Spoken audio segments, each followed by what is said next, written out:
Alright, so welcome back. It's been a minute.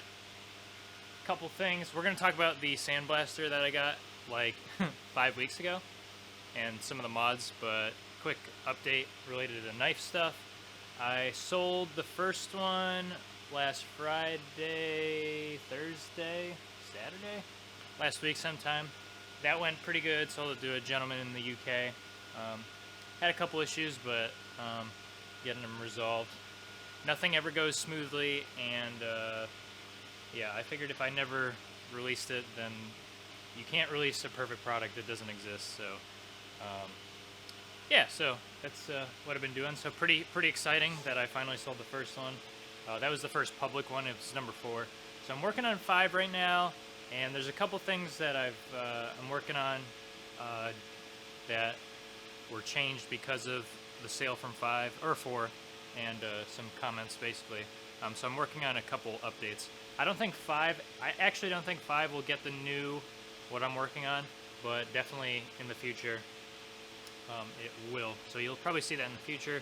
I'm not going to say what it is right now, but yeah. On screen is the blast cabinet right there. Yeah, let's just go ahead and talk about it. I do plan on getting a gimbal. Some people do complain that the walking around and the image stabilization really sucks, and I agree. And doing post-digital stabilization on this is, it doesn't really work good with this lens. I would like to get a different lens actually. This is a 15-45mm, and I think it's too, I don't know, it doesn't really work for the style of video that I'm shooting. So, and then I apologize for the noise, but the tumbler has to run all day today, and the machine will be running in the background and so forth. Probably the surface grinder as well. So let me take you over the blaster and we'll talk about it. So I'm going to keep the shaking to a minimum. Here is the inflated Harbor Freight sandblaster. This is, and I'll put the item SKU number in the description because there are 3 versions. This is the version where you have to bolt the whole thing together, which I'm almost certain is the newest version. So that makes building this thing absolutely a trek. So I'm just going to put you guys down here. Yeah, okay. So everything is stock except I basically caulked the entire thing. Every single seal on here has been sealed with, and I use clear silicone, but supposedly black polyurethane, or not black, but polyurethane caulking is better. You can buy both at Home Depot. You just buy a 10-ounce, the regular 10-ounce, like for household, and a caulking gun.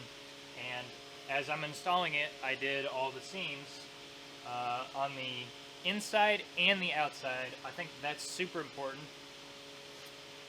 Let's see, I added a air regulator. I'll take B-roll of that. Air regulator here. I added a outlet box on this side. The outlet box is for the vacuum system and the light that I installed.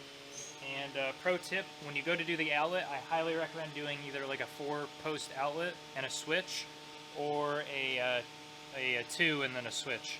I don't know if they sell like a 2 and a switch combined. I didn't see that, but you can probably get that online. So I highly recommend getting a switch on here, because when I want to plug basically the vacuum and the light in, I have to take the plug in and out of the socket, and you don't want to leave the light on because it's incandescent, and obviously those bulbs like to burn out significantly quicker than an LED. So this is some of the sealing. You can see, put it all together, and then ran the caulking gun along here, nice bead. You can smooth it out with your finger after. You're just looking to seam seal all these gaps, basically. Now, you can see on mine, I left the factory gasket. There's a black gasket on all the parts, and I went ahead and just left it there, and then sealed after. Some people may say that's a stupid idea. I personally, the reason I did it that way is because of maybe some panel shift. I feel like it would be a little less tin sounding, if you will, if there's a dampener. So that's more of a damper than really a good gasket. I've heard this gasket leaks pretty bad, the factory one that they give you. They give you like gasket tape, but I've never had good experience with gasket tape on anything.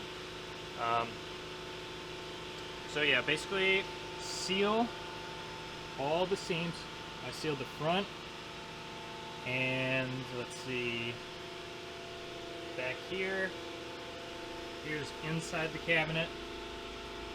It's going to be kind of hard to tell, but I sealed all the corners. You can see where the sand is stuck to the wall. That's where I, rubbed some silicone by accident.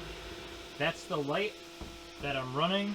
It's, I'll talk about that in a second. But, yeah, so basically you want to seal everything. I even sealed this seam right here. No, sorry, that's not a seam. Well, the corner that's behind it. Some great footage right here. So that corner, you can see there's media everywhere. But yeah, basically seal everything. The bottom hopper, which is this triangular part that goes down to the pickup, you want to seal all 4 seams when you're assembling it before you attach it to the base cabinet. So seal all 4 and then attach it and then seal it, and then seal the outside as well. So I'll show you that.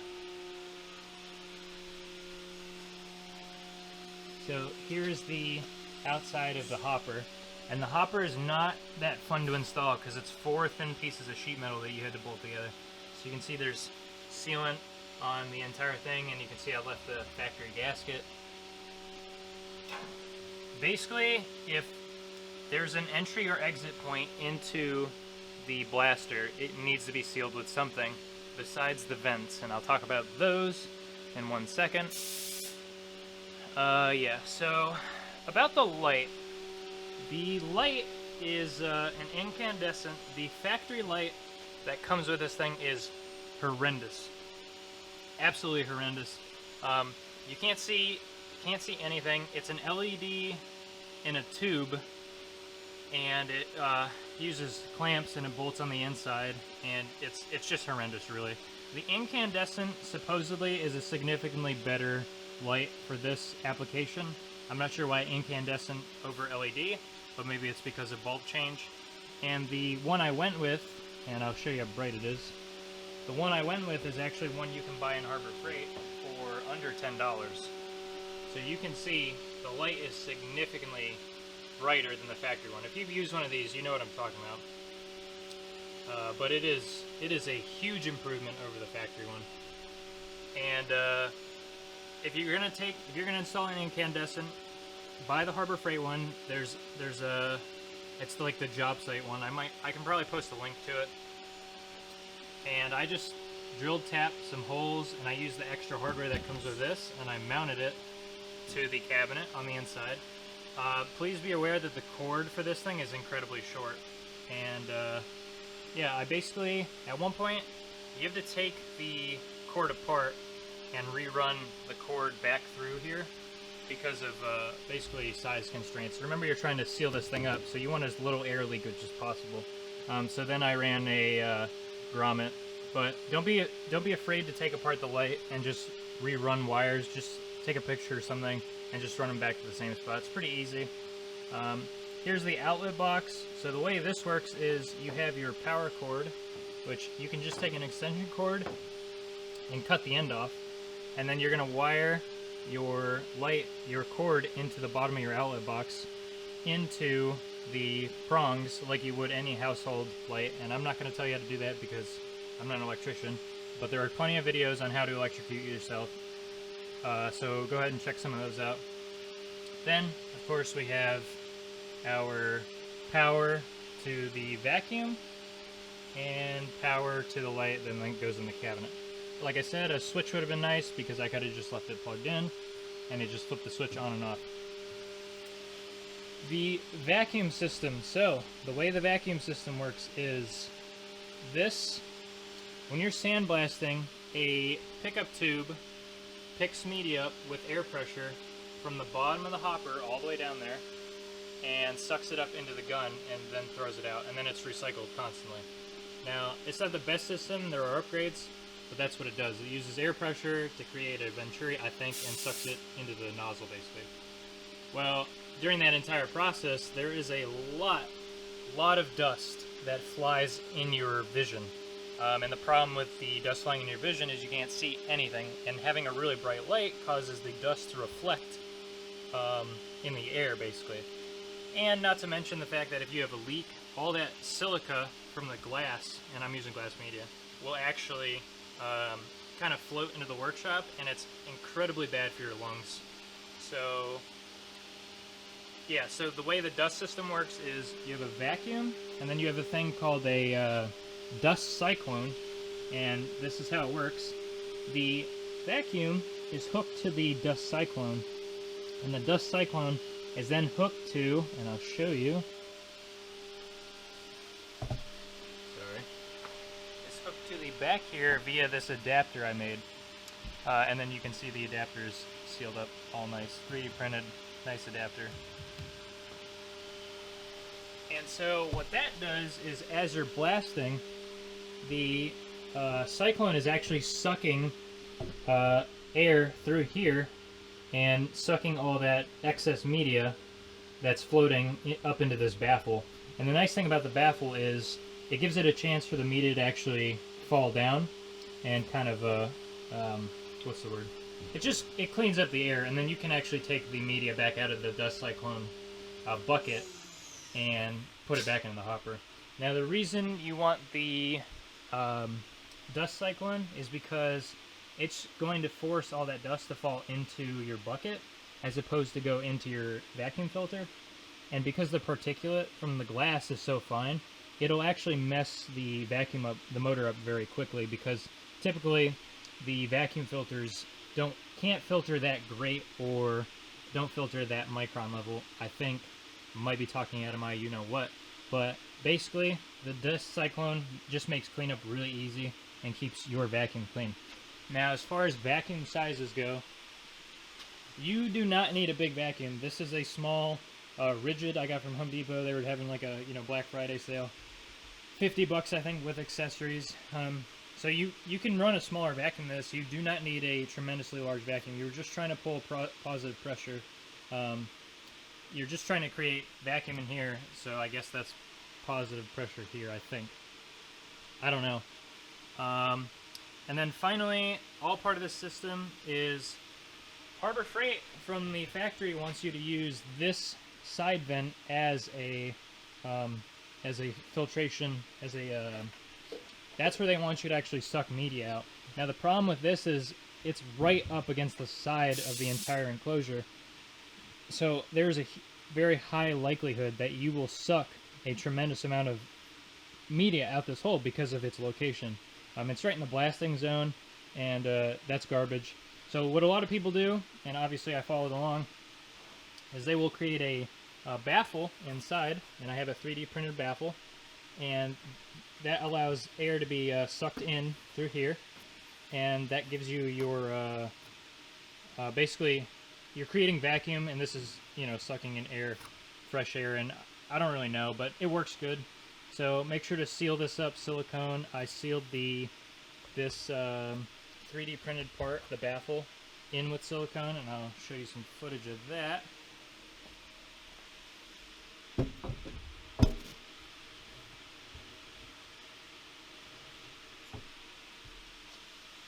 Yeah, and finally, there's a air regulator.